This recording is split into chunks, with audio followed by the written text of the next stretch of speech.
좌고 우면, 왼쪽을 돌아보고 오른쪽을 곁눈질하는 것을 말합니다. 좌고 우면하지 말라는 것은 즉 결정을 내리지 못하고 이것저것 눈치만 살피는 이들에게 하는 메시지죠. 최근 정치인들이 좌고 우면이라는 이 단어를 많이 쓰고 있습니다.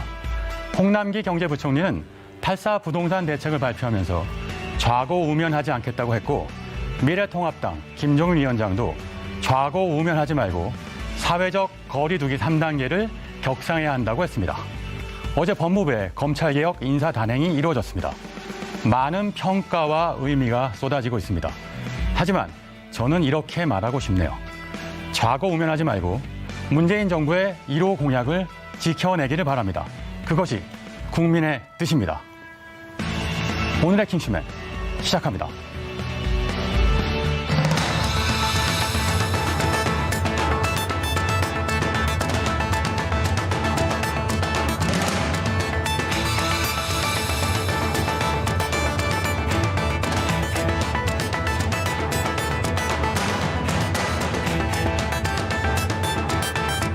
먼저 오늘 방송 시작하기 전에 소개해 드릴 분이 한 분 계시네요. 금요일 킹덤을 담당해주고 계시는 송현석 의원 나오셨습니다. 안녕하세요. 네, 안녕하세요. 네, 반갑습니다. 어떻게 지내셨나요? 네. 한 주 무사히 잘 버텨낸 것 같습니다. 네, 안녕하세요라는 인사가 정말 중요한 시대가 되었죠. 맞습니다. 자, 오늘 화제 인물을 만나볼 시간입니다. 킹슈맨 요원들이 엄선한 화제 인물은 바로 이분들입니다. 엄마부대 주옥순 대표, 국민의당 안철수 대표, 마지막으로 문재인 대통령이 꼽혔는데요. 그 이유 차례로 알아보겠습니다. 먼저 주옥순을 화제 인물로 선정한 이유를 들어볼까요? 엠요원? 네, 어제 경기도가 보수단체죠.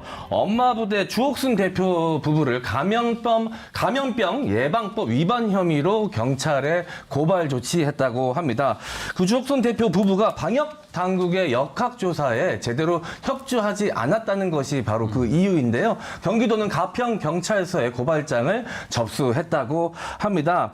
경기도에 따르면 서울 광화문 집회에 참석했다가 코로나19의 확진 판정을 받은 주 대표 부부는 역학조사 과정에서 전화를 기피하거나 이 동선에 관련돼서 거짓 증언을 한다거나 이런 식으로 방역 당국의 조사를 방해했다는 이유를 들고 있습니다. 자, 어제 김어준의 뉴스공장에서 주옥순 대표의 역학조사를 담당한 박정현 가평군 보건소장과 전화 인터뷰를 했었죠. 먼저 박 소장의 목소리 직접 듣고 오시죠. 현재까지 역학조사에 전혀 응하지 않고 있어요.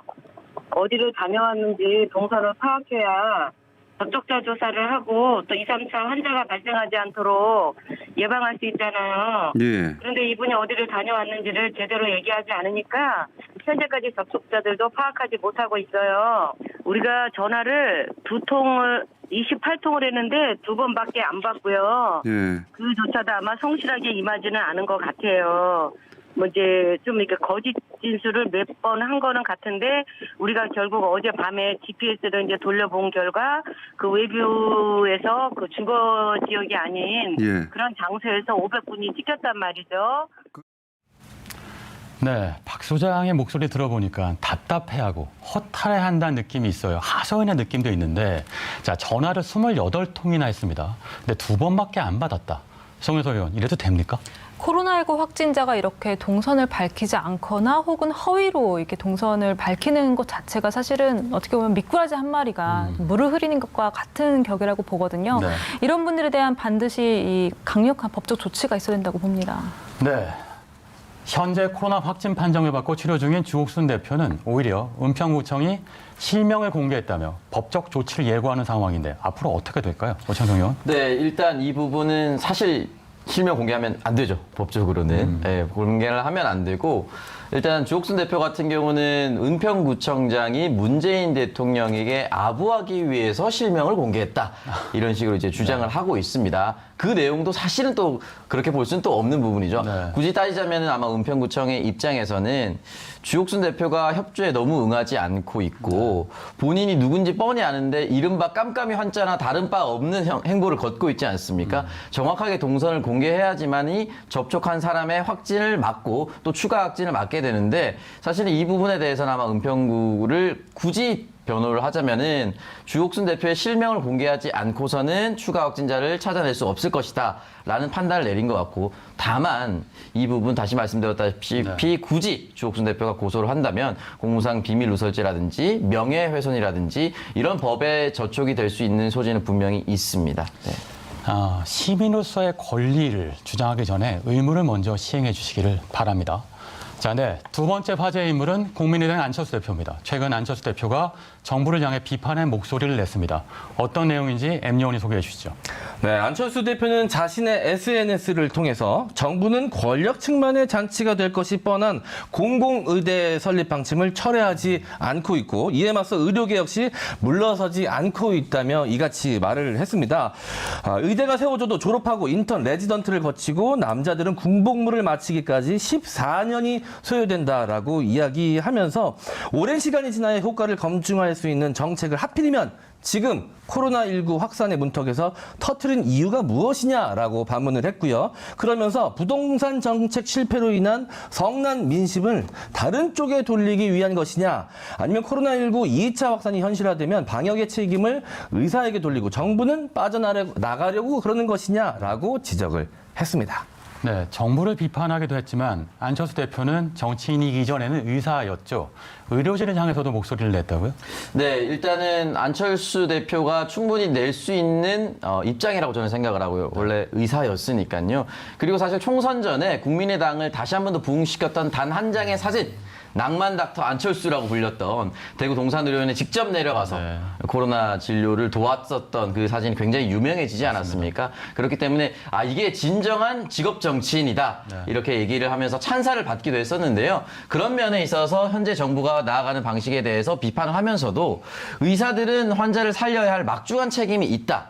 우리가 인천국제공항 사태를 봤을 때도 경호원이라든지 소방당국에 있는 요원이라든지 의사들은 사실상 파업을 하면 안 됩니다. 공공재라고 표현을 할 수도 있겠죠. 이 의료진이 현장에서 사라진다라고 할 경우 코로나 확진된 환자들도 위험에 처해지지만 이 코로나 확진 이외에 다른 사람들도 지금 위험에 빠질 수가 있거든요. 서울 삼성병원 같은 경우는 81%가 파업에 동참을 하면서 암 수술을 받아야 하는 사람들이 수술 일정을 못 잡고 있고 최대 3개월이 지연될 수도 있다라고 하거든요. 사실 환자나 가족 입장에서는 촌각을 다투는 입장일 수도 있는데 그런 부분을 보면은 조금 더 책임을 강조하는 메시지, 이런 부분의 메시지는 굉장히 좋았다라고 볼 수가 있습니다. 네, 정부의 보건의료 정책에 반대하는 대한의사협회의 집단 추진이 오늘로 벌써 사흘째로 접어들었습니다. 현재 상황을 좀 짚어볼까요? 네, 27일 현재 상황인 것이죠. 16,000여 명의 전공의를 대표하는 사람들 중 약 76%가 사직서를 제출했다라고 얘기를 남겼는데요. 일단 이것이 의지인지 실질적으로 현장에 복귀하지 않으려는 것인지는 조금 더 따져봐야 될 것 같습니다.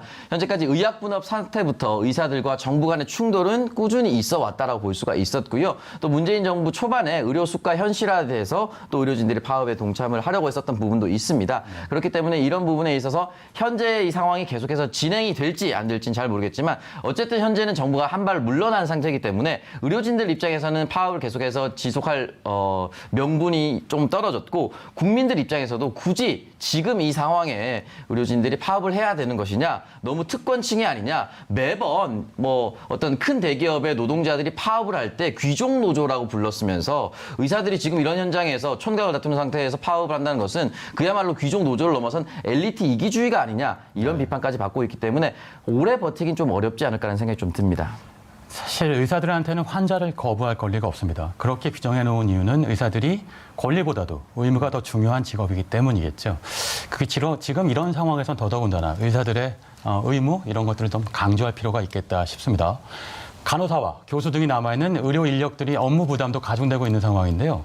대한간호협회가 의사들이 집단 추진을 중단하라고 촉구해서 눈길을 끌고 있습니다. 맞습니다. 네, 대한간호협회가 정부 의료 정책에 반대해서 이렇게 집단으로 이 진료를 거부하는 의사들에게 즉각 중단해야 한다, 이렇게 촉구를 하고 나섰는데요.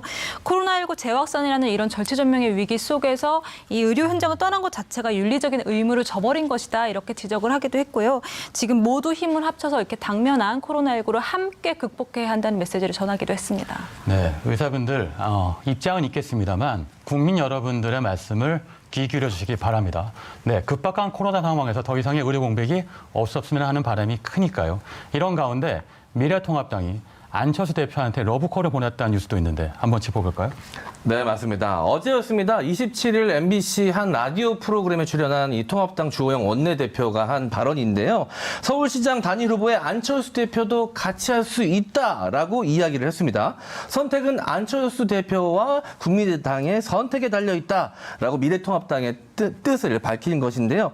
이 더불어민주당을 한때 앞섰던 이 통합당의 지지율 상승세가 이 광화문 집회 관련해서 정광훈 목사와의 특수관계설 뭐 이런 것들로 인해서 중도층을 중심으로 지지율이 조금 꺾이고 있는 모양새거든요. 이런 위기 상황 속에서 이 안철수 대표를 서울시장 후보 카드로 내세우면서 좀 극복해보고자 하는 의도가 읽히고 있습니다. 네, 중도를 더하면 보수의 외연이 확장될 것이다. 다분히 정치공학적인 계산이 있다 보여지기도 하는데요. 여기에 대한 안철수 대표의 반응은 어떨까요? 일단은 공식적인 메시지는 없고요. 국민의당은 사실은 이 부분에 대해서 오래 고민할 가치가 없다라는 메시지도 냈었는데 사실은 수가 너무 뻔히 보이는 일이라고 볼 수가 있겠죠. 미래통합당 입장에서는 내년 서울시장 보궐선거를 포함해서 대선까지 이른바 미스트롯식 방식을 택하겠다. 그래서 주호영 원내대표가 담당 PD를 또 만나기로 했었는데 이 부분이 결국 뭐냐면 서바이벌 형식입니다. 어떠한 사람이 나와서 경쟁적인 구도를 만들고 거기서 컨벤션 효과를 크게 일으키겠다라고 할 수가 있는 것인데 사실 이 부분은 정당에서 채택한 것이 많이 있었어요. 예전에 현재는 지금 청와대에 있는 청와대 정무비서관으로 근무하고 있는 김광진 비서관이 청년 비례대표로 처음 당선됐을 때 당시 민주당이 슈퍼스타 K 방식으로 청년 비례대표를 선출하겠다 해서 실제로 그렇게 진행이 됐었습니다. 그렇기 때문에 이렇게 새로운 방식은 아닌데 결국은 경쟁자를 많이 데려와야만이 이게 흥행이 되는데 안철수 대표를 데려오겠다는 것 자체가 일단 그 흥행을 시켜보겠다는 의도가 너무 뻔히 보이는 것이고 안철수 대표가 아무리 정치적 판단을 못한다 하더라도 여기에 말려들 사람은 아니고요.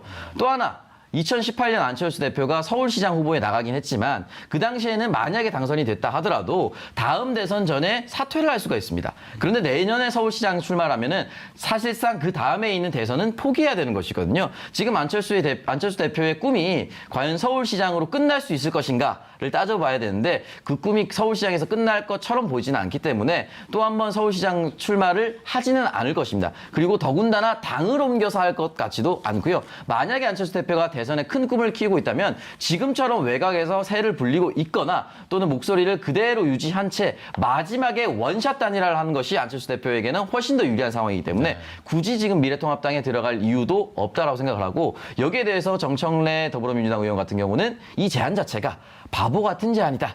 라고 폄하하기도 했습니다. 네, 정리하면 안철수 대표가 만약 이 제안을 받는다면 그건 정치적 패착이 될 것이다. 라고 정리할 수 있겠네요. 마지막 화제 인물은 바로 문재인 대통령인데요. 문재인 대통령이 한국 교회 지도자들을 청와대에 초청해서 방역 협조를 요청했다고요.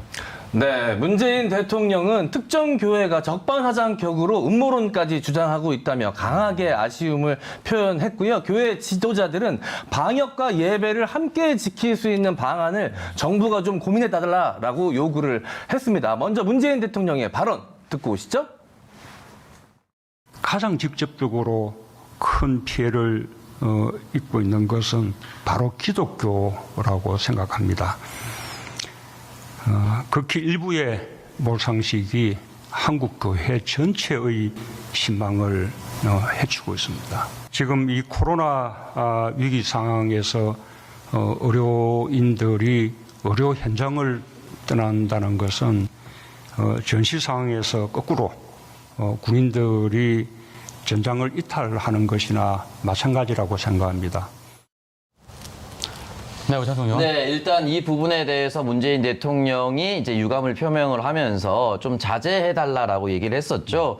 예배는 하되 이 부분에 있어서 지금 현재 코로나 확산세가 너무나도 거세지고 있으니까 협조를 부탁을 했고 교계 인물들은 여기에 대해서 교회를 너무 영업장 취급하지 말아달라.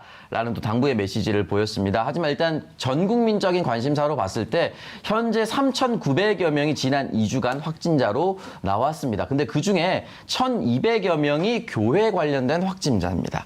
3분의 1 가량이죠. 그리고 또 추가 확진이 또 어떻게 나올지 모르기 때문에 대통령의 입장에서는 당부의 메시지를 내릴 수밖에 없을 것 같고 여기에 대해서 저는 이제 김영석 작곡가가 본인의 SNS에 보이지 않는 하나님도 믿는데 왜 굳이 예배를 대면으로 해야 되느냐 라는 일침을 가했었거든요. 그러니까 종교를 버리라는 것이 아니라 당분간 예배를 좀 비대면으로 해달라라고 얘기를 했거든요. 비대면으로 한다고 해서 신앙심이 전 줄어들지는 않는다라고 저는 생각을 하기 때문에 이런 부분에 있어서 대통령이 조심스레 당부의 메시지를 전했다라고 볼 수가 있습니다.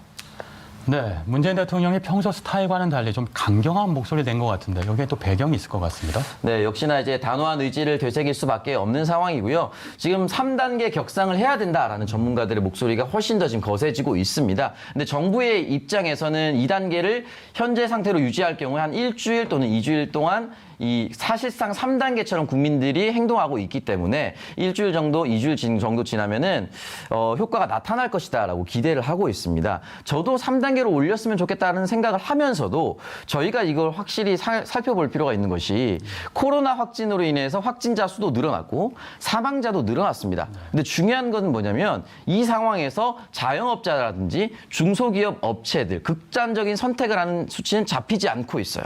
그게 무슨 말이냐면은 경제가 얼어붙었기 때문에 그 사람들이 생활고로 얼마나 시달리는지는 추산이 전혀 되지가 않고 있습니다.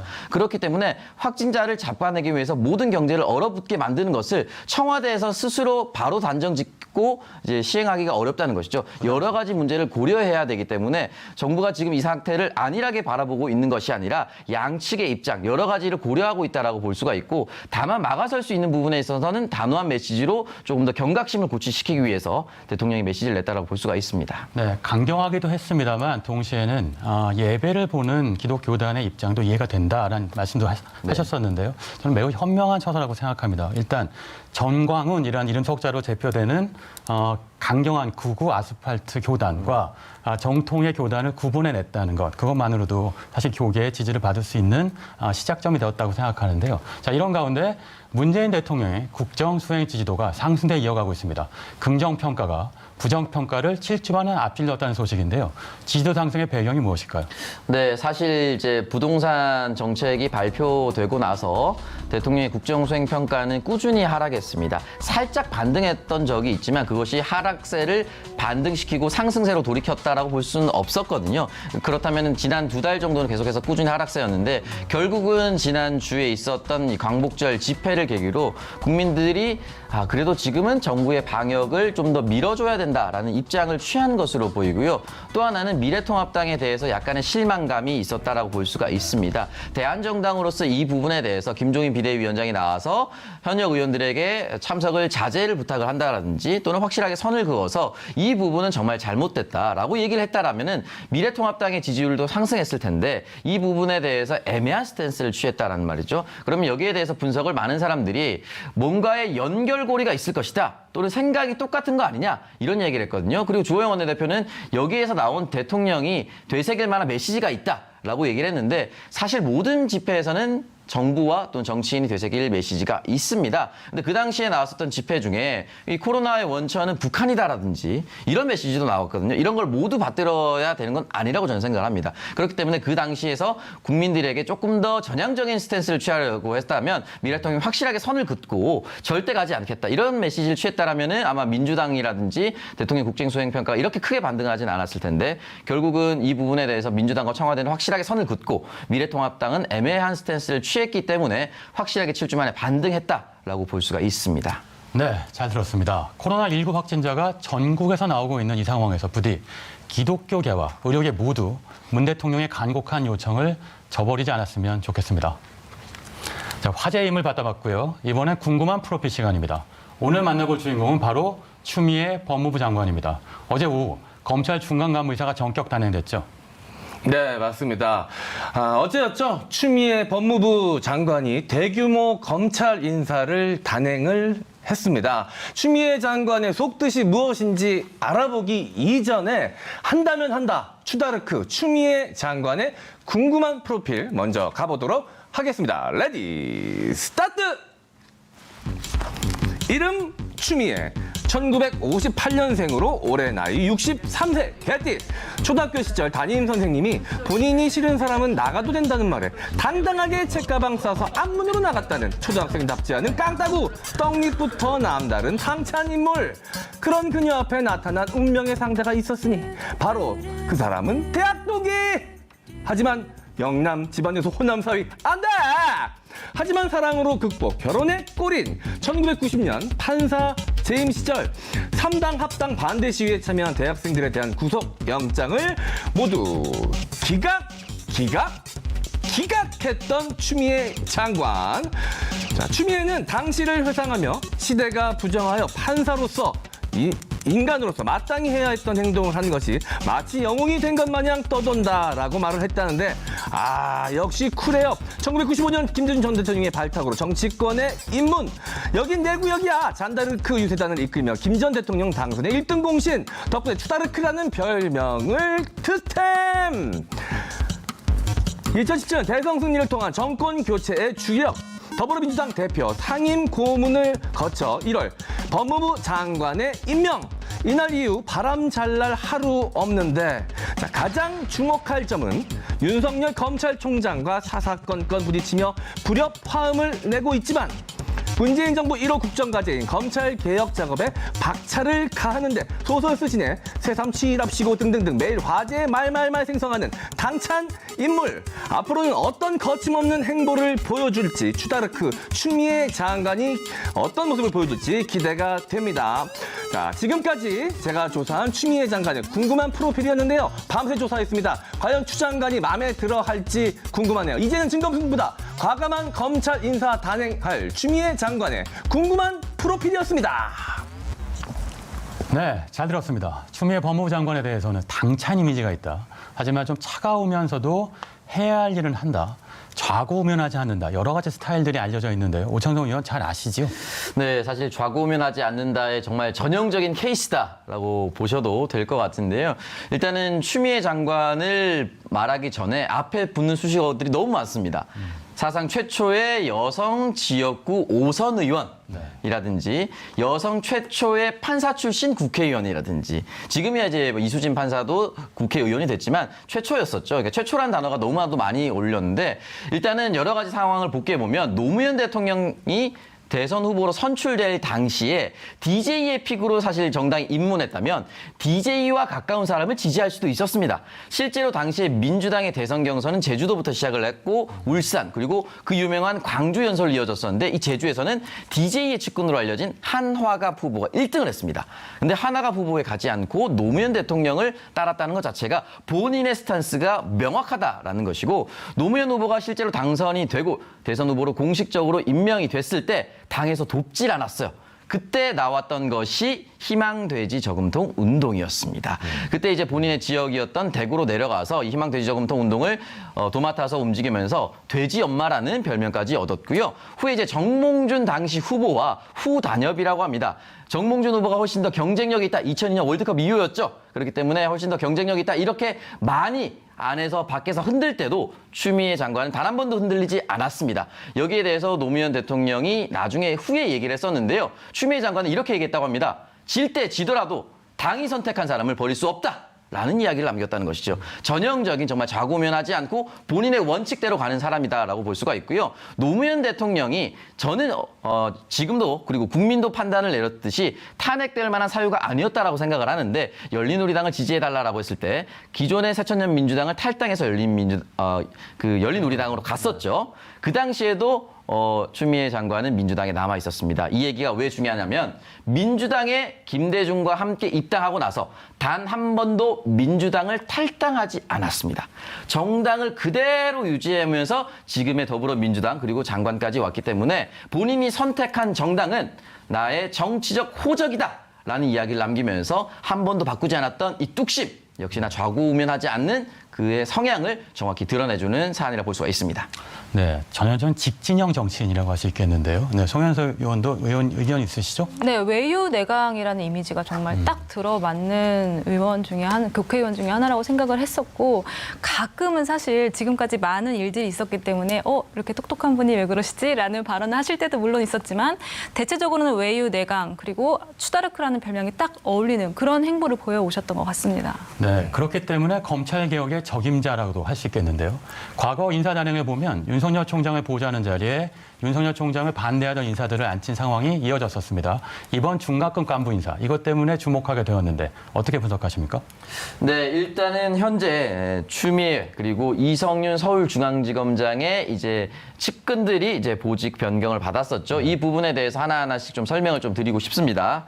김욱준 4차장 검사가 1차장으로 발령이 났습니다. 근데 이 부분에 대해서는 보통 관행상 4차장이 1차장으로 가기 때문에 특별한 인사라고 보기는 좀 어렵고요. 최성필 의정부지검 차장검사가 2차장 검사로 발령이 났고요. 구자연 법무부 대변인이 3차장 검사로 발령. 그리고 형진휘 서울고검검사가 4차장 검사로 발령이 났습니다. 다만 여기서 보면은 법무부 대변인이다. 라는 것 자체가 법무부 장관과 함께 했었다. 호흡을 맞췄었다라고 볼 수가 있기 때문에 어떻게 보면은 주요 요직으로 갔다라고 평가를 또 받을 수도 있겠죠. 네. 네, 이번 검찰 인사에서 특히 눈에 띄는 인물이 따로 있는데요. 바로 한동훈 검사장과 6탄전으로 검찰 조사를 받았던 정진웅 검사입니다. 광주지검 차장으로 승진을 했다고 분석은 되던데 정말 승진이라고 할 수 있을 겁니까? 네, 사실 이제 직급이 올라가기 때문에 일단 승진은 승진이죠. 다만 이 부분에 대해서 아마 법무부에서 고심이 있었던 것으로 확인됩니다. 결국 한동훈 검사장에 대해서는 일단은 소환 조사가 안 됐고요. 휴대폰도 압수하지 못했고 그 과정에서 사실은 국민들이 조금 실망스럽다라고 볼 수도 있거든요. 그런 부분에 있어서 아마 정진웅 부장을 어떻게 할 것인가에 대한 고민이 있었을 것 같은데 승진을 시키되 광주지검으로 내려갔기 때문에 지방지검. 네, 어떻게 보면은 권력에서 조금은 거리감이 생겼다라고 판단을 할 수가 있습니다. 그렇기 때문에 이것을 만약 무슨 문제를 일으켰는데 승진을 시켰다, 측근을 감쌌다. 라고 보기에는 조금 어려운 것이 아닌가라는 생각이 좀 듭니다. 부장과 차장의 관계도 국민 여러분은 잘 모르시던데요. 검찰에서는 차장이 부장보다 높죠. 네, 그런 지점도 있습니다. 자, 진혜원 대구지검 부부장 검사도 주목할 만합니다. 서울 동부지검 부부장 검사로 자리를 옮기게 됐는데 진 검사의 발령에 대해 야당 의원들은 부당하다는 의견을 내고 있습니다. 네, 그 이유는 일단 이 진혜원 검사가 본인의 SNS에 문재인 대통령과 부인인 김정숙 여사에 대해서 굉장히 우호적인 글을 올린 적이 있습니다. 그래서 이 구설수에 올랐던 적이 있는 인물인데요. 조수지 미래통합당 의원은 이런 표현을 했습니다. 징계 대신 추미애 아들 수사청으로 배려성 전보된 친문 여검사라고 평을 했습니다. 아, 이렇게 분석하기도 하는군요. 자, 윤석열 총장의 측근들 상황도 궁금한데요. 이번엔 Nyon 전해주시죠. 네, 지난 1월 추미애 법무부 장관의 첫 검찰 인사 때와 굉장히 비슷하게 또다시 지방 좌천이 됐습니다. 청와대 울산시장 선거 개입 의혹 사건 수사를 맡았던 김태은 서울중앙지검 공공수사 2부장이 대검지검 형사 1부장으로 삼성 경영권 불법 승계 의혹 사건을 수사한 이복형 경제범죄형사부장은 대전지검 형사 3부장으로 발령이 났는데요. 또 원조 친노로 잘 알려진 미키루크 이상호 더불어민주당 부산 사흘 지역위원장을 최근 정치자금법 위반 혐의로 구속 기소한 라임 사건의 수사를 지휘를 맡았던 이정환 서울남부지검 2차장은 대구지검 차장으로 자리를 옮기게 됐습니다. 윤석열 검찰총장의 스피커 역할을 했었던 권순정 대검 대변인은 전주지검 차장으로 가게 됐습니다. 네, 이번 검찰 간부 인사 단행에 대해서 윤석열 총장 측근들이 대부분 좌천성 발령을 받았다 이런 얘기가 있는데 좌천성이라고 볼 수 있습니까? 글쎄 이제 이게 코에 걸면 코걸이, 귀에 걸면 귀걸이로 좀 보일 수가 있는데 이 상황마다 윤석열 총장을 둘러싼 인사의 그 온도차가 굉장히 큽니다. 처음에 윤석열 총장이 서울지검장으로 발령 났을 때 함께 움직였던 사람이 이두봉, 배성범, 한동훈입니다. 검찰총장으로 갔을 때 이 세 사람이 대검 1, 2, 3차장으로 그대로 승진했었죠. 그때 윤석열 측근이 대거 승진해서 배려해줬다 이렇게 얘기를 하는 사람들이 많이 없었어요. 근데 지금에서 본인 이제 윤석열 총장과 가까웠던 사람들이 다른 곳으로 발령나면은 좌천이다. 정부가 압박을 주고 있다. 이런 식으로 얘기를 하고 있는데 이 부분에 대해서는 좀 다르게 설명을 해야 될 것 같고요. 일단 추미애 장관 같은 경우는 누차 설명했던 것이 특수통 검사 중심이 아닌 형사와 공판부 중심으로 움직이겠다라고 얘기를 했고요. 그렇게 따져보면은 윤석열 총장과 가까이 있었던 대검의 과장들, 형사부와 공판부로 전보가 됐습니다. 그렇다면 다음에 형사부와 공판부는 승진이 되겠죠. 그런 식으로 따진다면은 윤석열 총장의 측근이 좌천되었다라고 단정 지을 수는 없습니다. 네. 앞으로 이어질 주요 정치적 사건들에 대한 수사가 어떻게 진행되는지에 따라 이번 인사에 대한 평가가 갈라질 것 같기도 한데요. 이건 어떻게 보시나요? 네, 일단 이 부분에 대해서 사실은 이제 삼성 수사를 하고 있는 사람들도 뭐 대전 지검으로 내려갔다. 앞서 설명을 해주셨는데 이복현 차장 같은 경우. 근데 이 부분에 대해서 과연 한 사람이 바뀐다고 해서 수사가 모두 중단될 것이냐? 이 부분은 국민들이 모두 두 눈을 크게 뜨고 지켜보고 있기 때문에 주요한 사건이 저는 중단되거나 그럴 일은 전혀 없을 것이라고 생각을 하고요. 오히려 한 사람이 빠지면은 그 수사가 중단된다면 검찰 조직 자체가 무능함을 입증하는 것이거든요. 수사 기록은 그대로 남아있고 팀으로 움직이기 때문에 사람이 움직인다 하더라도 인사 이동이 된다 하더라도 저는 수사에 차질이 전혀 없을 것이라고 생각을 하고 이 부분은 여러 가지 사건과 그리고 여러 가지 전담 부서와 여러 인력들이 있기 때문에 국민들이 관심을 계속해서 지켜보고 있다면은 뭐 크게 실망하실 일은 없을 거라고 생각합니다. 네, 앞으로 추미애 장관의 입지는 어떻게 바뀌게 될까요? 추미애 장관의 입지가 일단은 뭐 사실 지금 인사 전이나 인사 워낙 전은 크게 달라질 것이라고 생각을 하지 않고요. 인사권을 휘둘렀다고 해서 또는 정기 인사가 있었다라고 해서 장관의 입지가 더 커졌다라고 보기는 어렵습니다. 왜냐하면 그 전에 이 말이 성립이 되려면 그 전에 입지가 좁혔다, 입지가 없었다라고 봐야 되는데 수사 지휘권을 사상 두 번째로 발동을 했었던 장관이기 때문에 입지가 없었다라든지 뭐 카리스마가 부족했다라든지 조직 장악력이 부족했다라고 보긴 좀 어렵습니다. 그렇기 때문에 전과 후 큰 차이는 저는 없을 것이라고 생각을 하고요. 이 인사 이후에 윤석열 총장 임기까지 추미애 장관이 함께 갈 것인지 그 부분을 좀 더 지켜보는 것이 나을 것 같습니다. 알겠습니다. 네, 자 그러면 바로 킹심의 유튜브 상황을 좀 듣고 돌아오겠습니다. 네, 유튜브 실시간 댓글창 상황 알려드리도록 하겠습니다. 오늘 분위기가 굉장히 좋네요. 예, 금요일이라서 그런지 우리 시청자분들도 마음이 좀 많이 유해해 계신지 감사합니다. 네. 평소보다 좋은 댓글이, 선한 댓글이 더 많이 보이고 있습니다. 많이 칭찬이 올라오고 있는데요. 특히 우리 신기주 국장에 대한 칭찬도 처음 봅니다. 올라오기 시작했어요. 예, 많이 느긋해졌다고, 많이 편해져서 아무래도 초반에는 좀 보시면서 익숙하지 못하니까 좀 불안했던 측면이 있었나 봐요. 근데 오늘은 너무 편안하게 잘 보고 있다면서 처음 본 댓글이 올라왔습니다. 매일매일 성장하는 진행자입니다. 네, 그리고 송여원에 대한 이야기도 많이 있네요. 네. 예, 네. 너무 똑부러지시고 똑똑해 보이고 잘하시네요. 자주 봤으면 좋겠습니다라고. 예, 요건 제가 감사합니다. 올리고 싶은 댓글이고요. 자, 예. 자, 그리고 오창석 MC 장원 팬클럽 모집합니다라고도 올라와 저희 있고요. 어머니가 접속에 있네요. 네. 저희 어머니는 왜 주무시나? 예. 들어오신다 그랬는데. 자, 그리고 그 공약하셨는데 곧 공약 이행하셔야 될 것 같습니다라는 이야기도 있었습니다. 네, 지금까지 킹쇼맨 유튜브 상황을 좀 들으셨습니다. 여러분은 지금 생방송으로 진행되는 킹쇼맨을 함께하고 계십니다.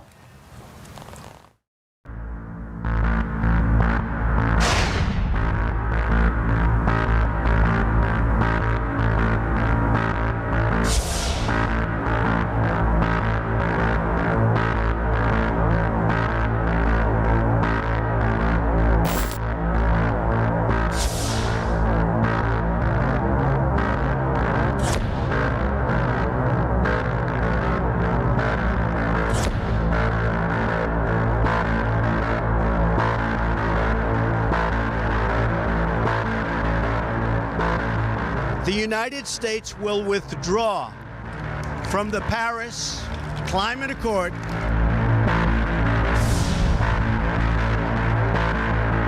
We are in the beginning of a mass extinction, and all you can talk about is money and fairy tales of eternal economic growth.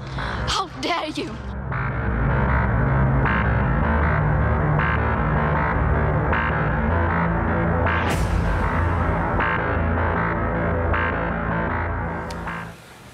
네, 오늘의 주제 의미심장합니다. 트럼프가 재선에 성공하면 지구가 위험하다. 어떤 내용인가요? 네, 트럼프가 재선에 성공하면 미국뿐만 아니라 전 세계가 위험에 빠질 수 있다. 이런 주장이 올 초에 나왔습니다.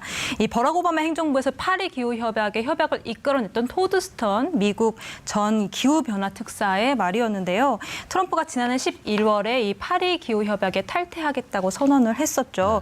이후에 이제 재선에 성공을 하게 되면 사실 이 파리 기후 협약 안에서 미국이라는 선진국이 해내야 되는 역할이 없어지기 때문에 전 세계가 이로 인한 악영향을 받을 수 있다. 이런 예측이었습니다. 탈퇴까지 1년 정도 걸리니까 이번 대선 지나고 나면 탈퇴가 완료되게 되는 거죠. 네네. 그러니까 대선과 지구 환경이 직결되어 있다고 할 수 있겠습니다. 네, 이 파리 기후 협약 뉴스나 언론을 통해서 많이 접해보긴 했는데 자세하게 어떤 협약인지는 잘 모르겠습니다. 네. 설명을 좀 부탁드리겠습니다. 네, 이 파리 협약이라는 건요, 선진국에만 사실 온실가스 감축의 의무량을 부과를 했던 교토 의정서와 달리 195개국에 전부 다 이 부과를 한 겁니다. 어느 정도의 온실가스를 감축해야 되는지 이런 것들을 사실 보편적으로 만든 최초의 기후 협약이기 때문에 굉장히 의미가 있다 이렇게 보실 수가 있고요. 여기서 미국은 2025년까지 온실가스 배출량을 뭐 최대 28%까지 줄이는 것으로 약속을 했었죠. 네. 네, 파리 기후 협약도 있었는데 우리가 알고 있는 건 교토 의정서라는 것도 있었습니다. 네네. 차이가 있나요? 네, 교토 의정서는 말씀드린 것처럼 이제 선진국에만 온실가스 배출량에 대해서 부과를 했다면 네. 이 파리 기후 협약 같은 경우는 195개국 당사국의 전체의 그 성장 과정에 맞춰서 이렇게 온실가스 배출량을 부과를 했다고 볼 수 있습니다. 네, 이제까지 있었던 가장 강력한 기후 협약이라고 하던데 네네. 트럼프의 임기 중 가장 파괴적인 조치라고 평가받는 이유도 바로 이런 파리 기후 협약을 탈퇴했기 때문입니다. 트럼프는 왜 그랬을까요? 트럼프가 아시다시피 친기업 대통령으로 굉장히 유명합니다. 그래서 기업들에게 제재를 좀 덜 가하고 대신 더 많은 수익을 걷어들여라라는 정책을 계속해서 유도를 해왔는데 그래서 이 트럼프가 대통령에 당선된 이후에 이 공해 발생 기업을 오히려 지지하고 환경 규제를 오히려 더 조금 풀어주는 그런 정책을 펼쳐왔죠. 네, 실제로 트럼프의 이러한 조치가 미국 환경에 미친 영향이 나타나고 있다고 하던데 이미요? 네, 맞습니다. 이런 규제를 완화하다 보니까 더 많은 차량이 도로를 달릴 수 있게 됐고요. 그리고 아무래도 더 많은 화물을 적재한 차량들이 탄소 배출량이 많겠죠. 그런데 더 많은 화물을 적재한 차량들이 더 많이 도로를 달릴 수 있게 한 겁니다.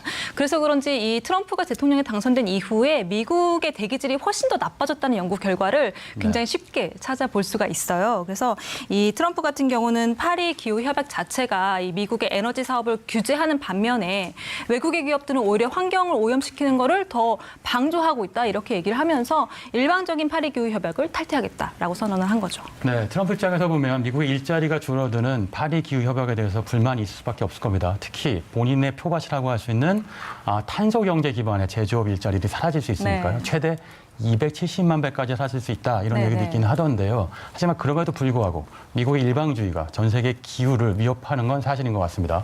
트럼프의 미국 우선주의로 국제사회가 약속을 파기한 첫 사례가 됐는데요.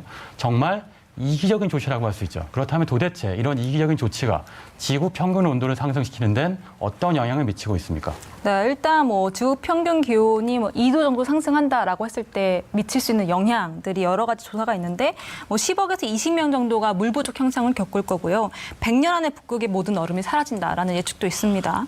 그리고 여름철 폭염 때문에 수십만 명이 심장마비로 사망할 수 있고 3천만 명이 홍수 위험에 노출될 수 있다. 이런 예측들이 나와 있죠. 숫자로만 놓고 보면 굉장히 치명적일 수 있겠는데 네네. 자, 지구온난화로 겪는 문제들이 정말 무섭습니다. 특히 현재 기후변화를 가장 심하게 겪고 있는 것은 북극 아니겠습니까? 네. 북극의 빙하가 녹아내리다 못해 끓고 있다고 하던데요. 네, 북극이 끓고 있는 이유를 크게 두 가지로 설명을 드릴 수 있을 것 같아요. 하나는 대기온도 상승이고요. 하나는 해수온도 상승이 되겠죠. 네, 남극 같은 경우는 사실 해수온도 상승이 가장 큰 영향을 미치고 있습니다. 반면에 히말라야 산맥의 내륙 빙하 같은 경우는 당연히 대기 온도의 상승이 가장 큰 영향을 주겠죠. 그리고 이 중간에 있는 그린란드 같은 경우는 해수온도 상승과 대기온도 상승의 모든 영향을 받은 현재의 결과라고 볼 수 있습니다. 네, 그러면 여기까지 듣다 보면 북극 빙하의 위기가 느껴지기도 하는데 MC 장원 의원? 네, 이 녹아내린 얼음의 양이 굉장히 많다고 합니다. 상당하다고 하는데 그 수치를 화면으로 한번 만나보시죠. 아우, 야. 저 0이 지금 몇 개입니까? 지금 하나, 둘, 셋, 넷. 저 신기주 국장 저거 몇 개인지 셀 수 있겠습니까? 지금 세고 있는데요, 열심히. 네. 잘 세보니까 12개입니다. 맞습니다. 네, 그래서 네. 28조 톤에 해당되네요. 네, 정말 많은 빙하가 녹아내리고 있다는 건데 그럼 도대체 무슨 일이 발생하고 있길래 이렇게 많은 양이 빙하가 녹아내리고 있는 걸까요? 네, 이렇게 많은 눈과 얼음이 녹아내리면 어떤 일이 발생을 하느냐에 대한 걱정을 많이 하실 겁니다. 그런데 결과적으로 간단하게 설명을 드리면 얼음과 눈은 태양에서 지구로 오는 열을 반사해주는 역할을 합니다. 그런데 이 반사해주는 얼음과 이 눈이 녹아 없어져 버리면 태양빛이 그대로 지구에 머물러 있겠죠. 그러면서 기온이 상승하고 북극과 남극과 히말라야 산맥의 빙하와 얼음들이 녹아내리는 결과가 나오는 거죠. 네. 그런데 온난화로 인해 북극의 빙하가 사라지면서 전 세계적으로 몸살을 앓고 있지 않습니까? 한국의 경우에는 최장기간 장마 겪고 있고, 미국에는 캘리포니아에서 대형 산불이 일어났고, 중국에선 홍수로 인해서 샨사댐이 넘칠 위기에 놓였습니다. 다 최근에 겪고 있는 기상 이변들이죠. 네, 맞습니다. 네, 한국 같은 경우는 최장기간 장마가 발생을 했고 미국은 말씀하신 것처럼 대형 산불이 있어서 한 2주간 지금 꺼지지 않고 있는 상황이고요. 이 산사댐 같은 경우는 방류량이 너무 많고 물을 가두는 양이 또 너무 많아서 이 무너지지 않을까 하는 우려가 나왔었죠.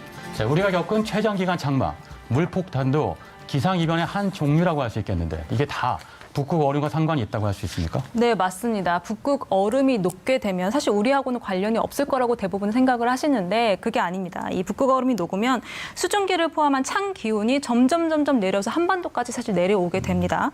근데 이렇게 남아온 공기가 여러분들이 기상특보 들으실 때 자주 들으시는 이 북태평양 고기압 전선이 있잖아요. 그 전선을 북상하지 못한 채 한반도에 계속 머무르게 만드는 겁니다. 그러면서 물폭탄을 만들고 그러면서 이제 정체 전선을 만들게 되는 건데요. 이게 말씀드린 것처럼 한국에만 나타나는 이상 기온이라고 보기 어렵고 이 북극의 얼음이 녹아내리면서 지구 온난화로 녹아내리면서 결국 한반도에까지 이런 홍수나 이런 기상 이변들을 만들어냈다. 이렇게 보시면 되겠습니다. 네. 네, 이 캘리포니아 산불도 지금 굉장히 심각한데요. 이 캘리포니아 산불도 지구 온난화와 관계가 있는 겁니까? 네, 맞습니다. 왜냐하면 열흘 때 지금 캘리포니아 산불이 이어지고 있는 상황인데요. 원인 중에 하나가 뭐냐면 번개입니다. 번개가 이 지역에 원래는 평균적으로 뭐 1년에 한 8만 5천 번 정도 치는데 최근에 한 3, 4일 동안, 사나흘 동안 10,000번 이상이 내리친 거죠. 그래서 이 번개로 생긴 불씨 때문에 산불이 발생을 하게 된 겁니다. 네. 그래서 현지에서는 이제 기상학자들이 기후변화 때문에 더워질수록 이 수증기가 많아지고 그 안에서 번개 같이 가능성이 높아지기 때문에 이런 산불의 위험성도 높아진다. 이렇게 평가를 하고 있는 거죠. 이런 것들 때문에 파리 기후협약에 각국이 협의했던 것일 텐데 사실 파리 기후협약 자체도 요소적으로 보면 완전한 협약은 아니라고 하던데요. 맞습니다. 네. 특히 강제력이 없다는 게 사실인가요? 네, 맞습니다. 강제력이 없는 상태고요. 그렇기 때문에 사실 각국이 가장 좀 먼저 나서서 특히 선진국이 나서서 해줘야 개발도상국도 따라올 수 있는 이런 환경인데 미국이 일단 이걸 탈퇴하겠다고 이야기를 했기 때문에 사실 다른 국가들도 사실 이걸 지켜야 되는 의무를 느끼지 못할 수도 있는 거죠. 그렇죠. 네.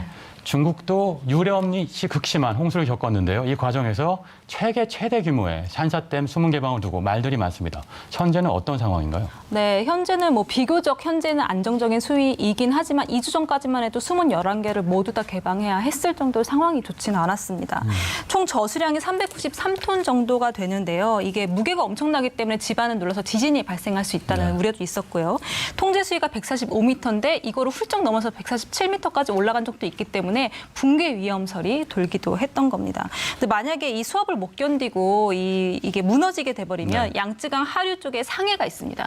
이 상하이 지역에 대홍수가 발생할 수밖에 없겠죠. 그런데 문제는 상하이 지역에 원전 9기가 있습니다. 그럼 이 원전 9기가 당연히 영향을 받을 것이고 여기서 방사능이 유출이 되면은 결국 제주 해안이나 남해안을 거쳐서 한국에도 영향을 반드시 줄 거고요. 이게 결국 일본까지 영향을 미칠 거기 때문에 단순히 남의 나라의 이런 댐이 무너지는 게 우리랑 무슨 상관이야? 할 수 없는 문제인 거죠. 자연 환경에는 국경이 없으니까요. 없습니다. 네.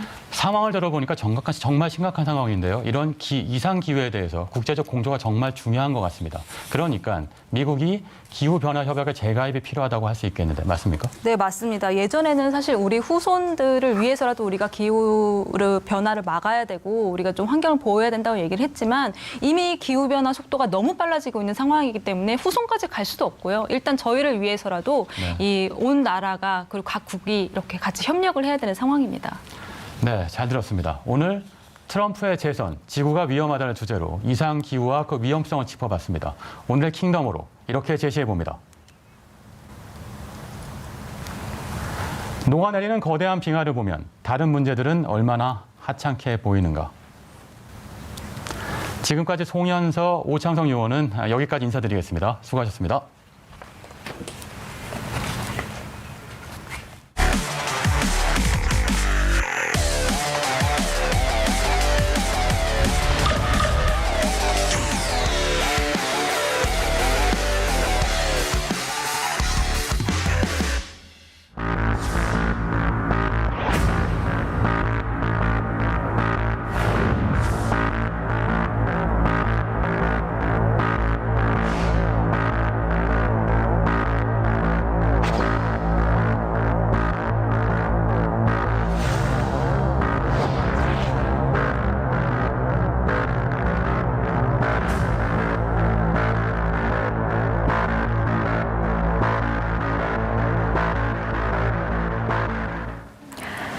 통합퇴치본부 특강스의 강지연 의원입니다. 먼저 오늘의 코로나19 날씨 정보부터 살펴봅니다.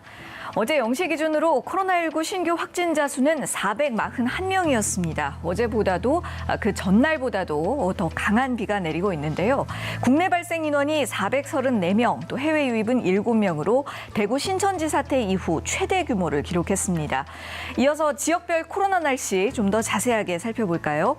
서울과 경기 지역에는 그 전날보다 더 강한 폭우가 천둥 번개를 동반한 채로 내리고 있습니다.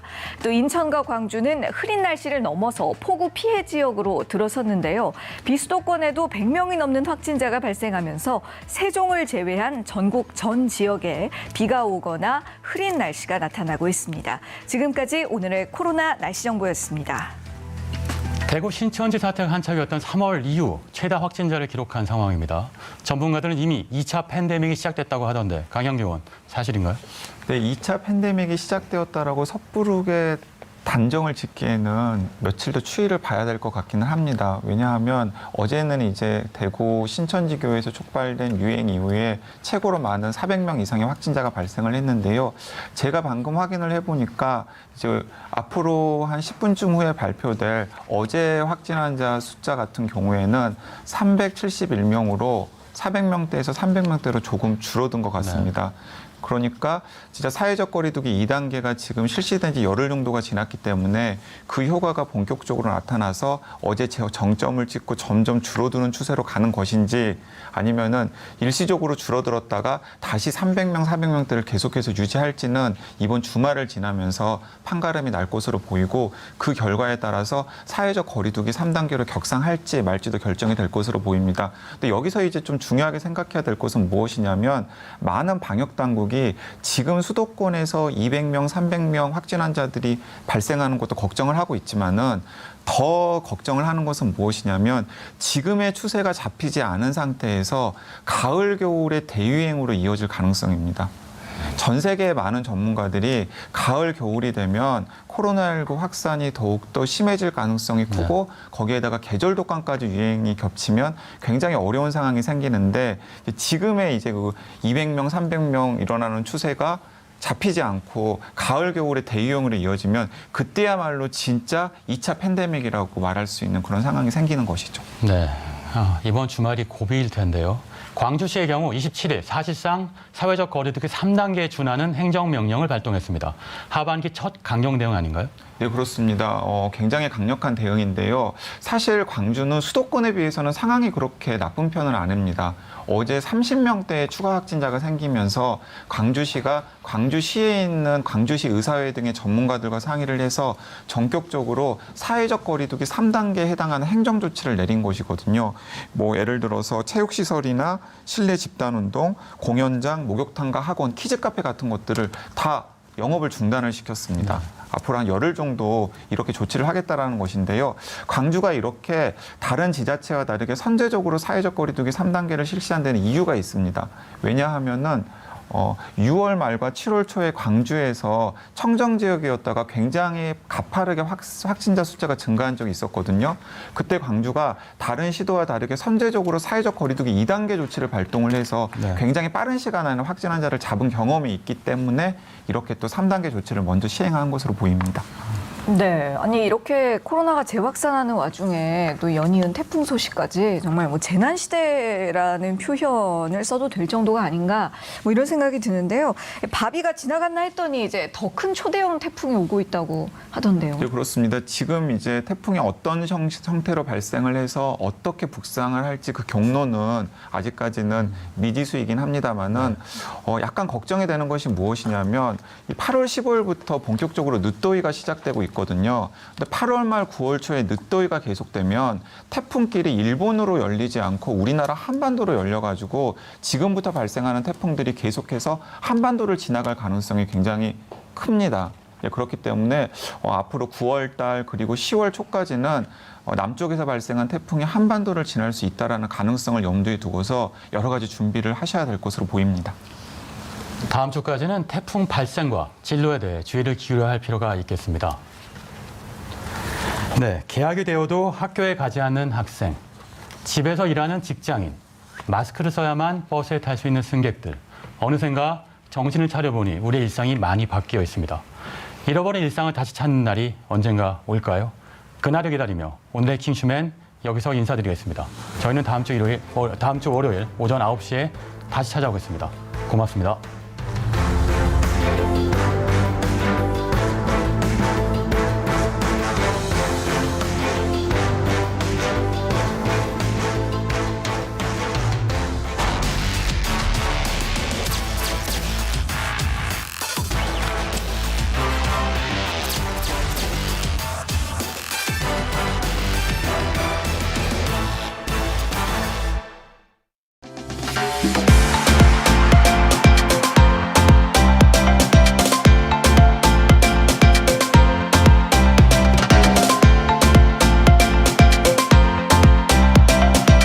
TBS